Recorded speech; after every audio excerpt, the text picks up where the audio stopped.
Donc oui, pour commencer, on a Denis Coderre qui nous disait de vouloir revenir en politique pour combattre les méchants indépendantistes, Étienne. Ben oui, il aurait même déclaré à des journalistes, et je cite, « Si vous ne voulez pas que je sois candidat, lâchez le référendum. » Et c'est vrai qu'avec la montée du Parti québécois dans les sondages récemment, l'idée d'un troisième référendum ou consultation populaire, comme dirait PSPP, est revenue un peu dans l'air. Ce qui est juste un peu ironique, c'est qu'on assiste un peu à l'effet Streisand, où si Denis Coderre n'avait pas tant parlé du référendum récemment, on serait plusieurs à se contreficher du petit plan de Paul le bricoleur.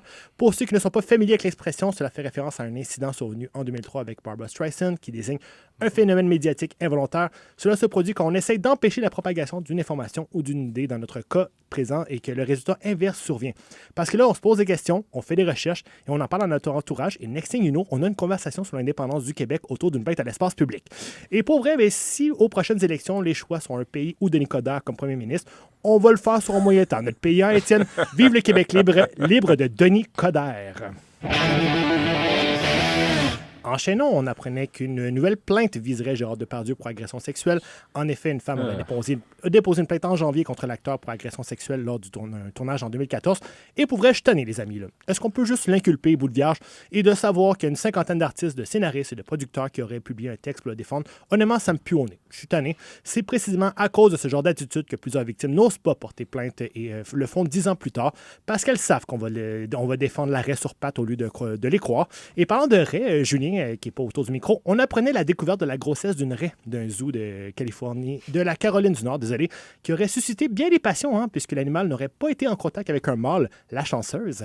Et avec les nouvelles dont on voit passer justement sur Gérard Depardieu ou l'ex-hockeyeur Noah Corson, qui aurait été reconnu coupable pour viol collectif d'une adolescente, je crois qu'il y en a plusieurs femmes qui se disent jalouses de ce petit moment avec la raie qui aurait pu tomber enceinte sans l'assistance masculine. Et pour finir, Étienne, on a le Parti libéral du Québec qui a forcé la tenue d'un débat à l'Assemblée nationale au sujet de la limite d'alcool permise au volant. Radio-Canada titrait « Taux d'alcoolémie à 0,05 ». Les élus de la CAQ devront afficher leur couleur.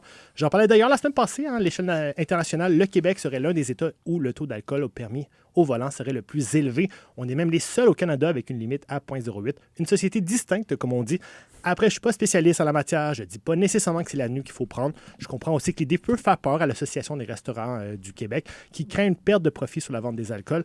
Bon, c'est quand même un peu une des belles démonstrations du capitalisme, Julia, quand on préfère garder nos petits profits plutôt que d'entamer un débat sur la sécurité publique.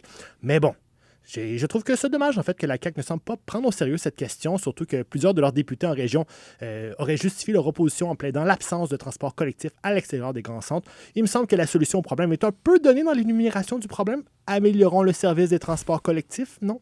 Mais bon, c'est vrai que la CAQ nous a démontré ses vraies couleurs dernièrement, avec des cocktails de financement à 100 $ pour rencontrer les ministres. Les couleurs de la CAQ, c'est le beau brun enveloppe.